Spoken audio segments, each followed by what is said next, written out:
Hi everyone. So the topic of this video presentation is based on the misappropriation of Native American culture and people by popular American music or just westernized music um, at whole or holistically. So when usually when a song is played or listened to, we can usually identify uh, with our imagination um, certain aspects that create that song or a music melody. Um, there's a combination of elements to create a song that evokes the identity of its origin and how we perceive its meaning and messages. Um, so to be more precisely, let's just talk about or imagine like an African song, an African upbeat song where there's chanting, there's singing, there's tribal languages uh, being conveyed in the song. Most of us can identify that type of music right away, especially non-native, non-African people. Um, what is problematic, what is the issue at hand, is the way in which non African people will mockingly reproduce that music, whether it's by the dancing, whether it's by the movement of the body, and relaying the songs in a very mockingly and jokingly way. That's usually the problem at hand. Um, so, so for quite some time, Native American culture has been the subject of similar misappropriation or cultural misappropriation by the Western uh, world and Western popular music, and it continues to be overlooked even in the post colonial period. Um, this cultural misappropriation comes in forms in which the non-natives adopts certain elements of the native community and expresses it in a misinformed and controversial way, especially when the non-Native Americans are people who are of a superior race. Um, so, what basically I will discuss are the ways in which American popular music or popular American music has misappropriated Native American culture um, or Native Indian culture, and we try to understand the negative impacts and actions that these actions have brought upon this group of people. So, what is the first thing that we must highlight or we must first understand?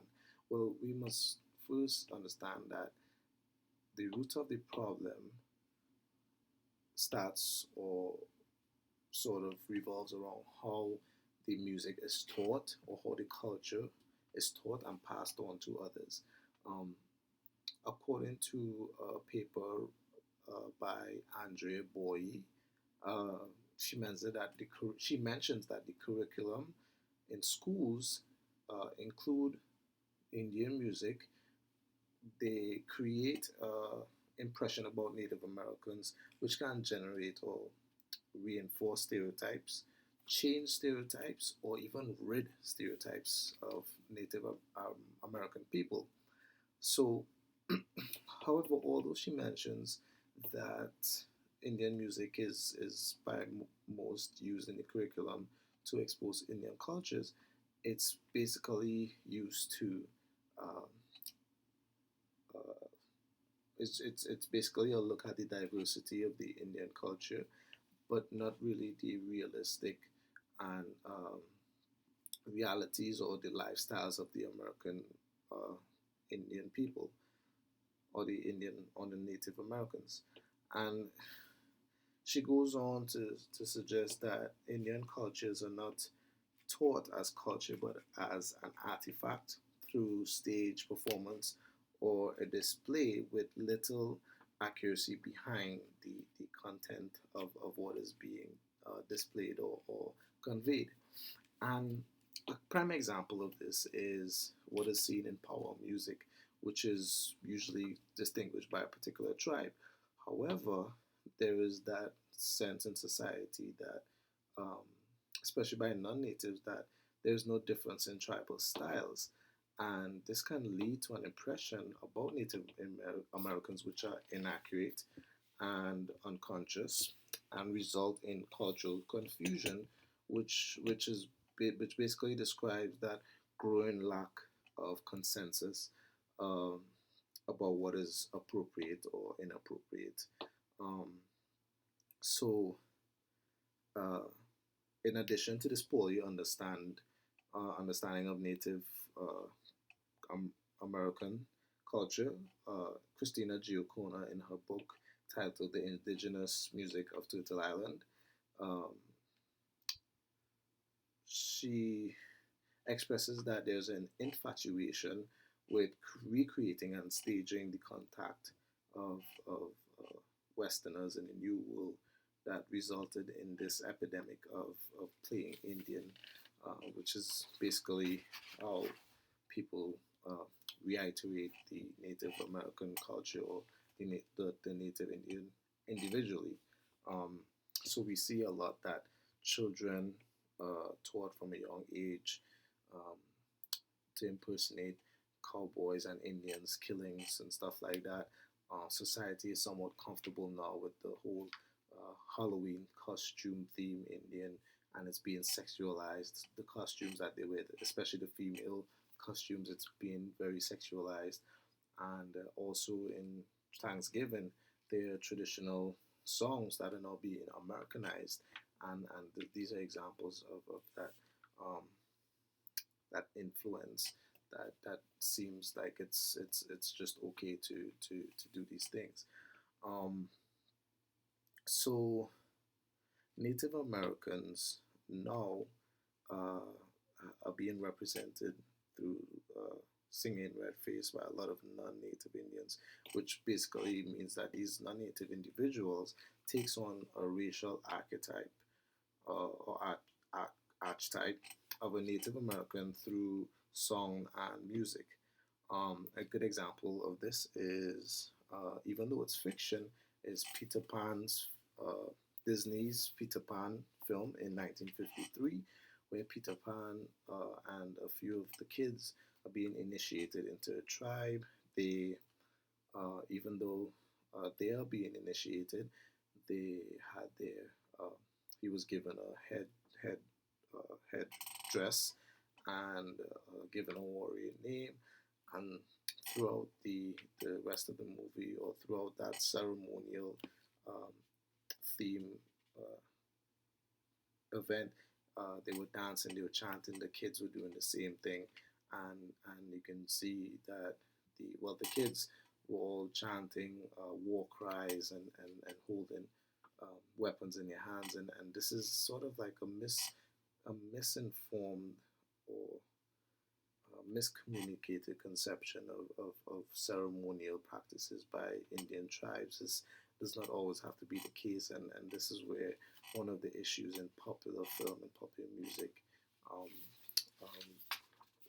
displays itself. Um, Another example, and a more modern example of singing red face, can be seen in Gwen Stefani's 2012 song "Looking Hot," where she plays sort of like a hypersexualized, tamed Indian woman captured by cowboys, and she's reiterating this line: "Do you think I'm hot? I'm looking hot. Do you think this is the spot?" Um, the song definitely offends and destroys the images of Native people, especially that of Native American women, because they're now being sexualized, and now they're now being sort of imagined in a way that's how they should look, or that's how they can potentially portray themselves, and this is one of the issues right now with cultural misappropriation in modern music. Uh, uh, the compelling truth is that even in the 21st century, Native Americans continue to be in the center of a lot of avoidable dispute. And one would think that now in the year 2019, the American culture should have some idealized sympathy, um, in which there should be some support for an imaginary Native American caricature, but it seems like there isn't.